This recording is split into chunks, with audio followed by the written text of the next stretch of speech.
Folks, it's Tony Wiggins here with Locked On Jaguars. What's going to happen? What's going to happen? I am currently at the stadium up in the designated work area for the media and the press box. And I'm going to tell you right now, man, it's exciting. There's a big party going on here in one of the areas in the stadium. And the Jaguars are expected, like I said, expected to draft either edge rusher Aiden Hutchinson or they're going to go Trayvon Walker from the University of Georgia. Um, could they possibly throw a monkey in the monkey wrench in the whole thing and do a draft day surprise? If there's any year that could happen, it's going to be this year. So if they surprised anyone, it could be an offensive lineman, Evan Neal, or Ika Iguanu. People using reasoning, and basically what folks are saying is the likelihood of that happening isn't very likely at all because of the construction of the team and the salaries and all of that stuff. So it's going to be an exciting time. It's a good night. I don't think the Jaguars can go wrong with whoever they pick. Now, there hasn't been much Kayvon Thibodeau traction and much Kayvon Thibodeau talk. That would be the ultimate surprise because I actually think uh, Evan Neal and Kayvon Thibodeau are kind of like 1 and 1A. I'd probably put Neal a little bit above him.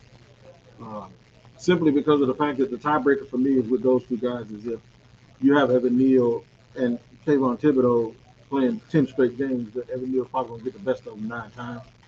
And that's no slight on Kayvon Thibodeau at all. I really do. For me, if they call his name, it would be sweet justice. I would be telling people, I told y'all. There's a chance for me, though, that the Jags decide at the very last minute, and I'm not going to qualify it as safe, but Aiden Hutchinson checks off a lot of boxes.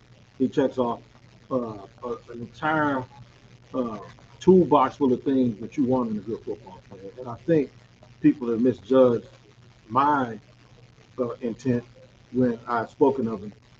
I think he's going to be a good player. I just think when you're picking at the top, and this is where I differ from a lot of people. I think you take the freaky athlete. I just don't think because you take something you can't. Everyone thinks that it's because of Jacksonville that they have to be risk averse and just play it safe. I sort of think that that's a hangover from somebody else's liquor. Doug Peterson didn't do the things that the folks here over the last decade and a half did. That was their stuff. And I just have to put myself in the situation of a person that's taken over a franchise saying that you said you trusted me.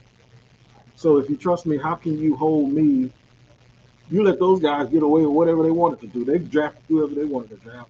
Why would you hold my hand? And I'm the one with the Super Bowl as a coach.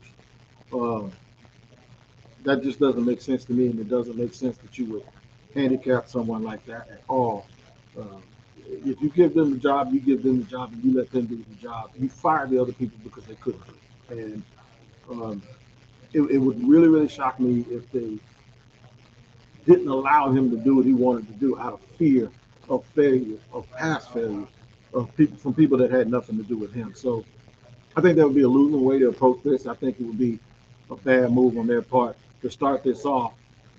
That's called baggage. That's what that is. That's called baggage. That's like treating your new mate in a certain way based on your old mate treating you bad, and that's just not good. So um, I'm ready for it. I'm excited. I'm excited. I think the fans will embrace whoever's chosen. I can understand about 6 different guys going number one. I can understand another 6 that if you come away with, actually probably more than that. I said that on the podcast earlier, that there's about another 6 people that if you come away with them, that, I'd be happy. To be honest, if you move down, and there's probably 15 guys I'd be happy with if they became Jaguar without any trepidation or without asking any other questions. So uh, looking forward to it. I'm going to be doing First Coast News, which is Tegna Company, and they're the brothers and sisters of Locked On Jaguars and the Locked On NFL and the Locked On Podcast Network. We're under the same umbrella, so I'll be working with them. I will also go live on our uh, the Odyssey and Locked On joint venture, which is the live NFL draft show. I'll be checking that out. That's on the Odyssey app. It'll be in our studios with our people, and they're in Dallas. Peter Bukowski, the Locked On NFL Draft podcast, Ryan Tracy, as well as Eric Crocker, and our gracious host as well. Um, they'll be doing it all night long, and you're going to get expert opinions from everybody. After the Jaguars pick, I'll be back. But before that, I'll be going and tuning in and hanging out with the Locked On NFL pre-draft special, which is on the Locked On NFL YouTube page. And that's what I want you guys to do. Also, I want you to do that at the top of the hour, at 7 o'clock. Make sure I'm going to have to direct you guys over there right now. I want you to join that and make sure that you tune in all night, because even if your team isn't picking, you want to see the way the ebb and the flow of the draft is going. And if you're a Jaguar fan, after the first pick, you want to see how the ebb and flow. You want to see who's left at 33, and then you want to see if there's a possibility that Jacksonville comes back up into the end of the first round. If there's a guy sitting there, I don't think they hesitate to do it because they have 12 picks. So I'm going to direct all of you guys right now to slide on over to the Locked On NFL YouTube page and check out our special with all of the local experts after every pick. After the Jaguars make their pick, I'll be back to discuss that. I think I'm going on at 7:30, right before the draft actually starts, to give an idea to Ross and the crew of what I'll be up to. So go ahead and slide over right now to the Locked On NFL YouTube page. It is live, and it is our draft special. You get to meet some of the other people from around the Locked On Podcast Network. I will see you later. We will talk about the pick, the actual pick tomorrow, and the direction that the Jaguars will go into through the weekend for the rest of the draft. Happy drafting, enjoy draft night, and please travel safe to your destination. Have fun, but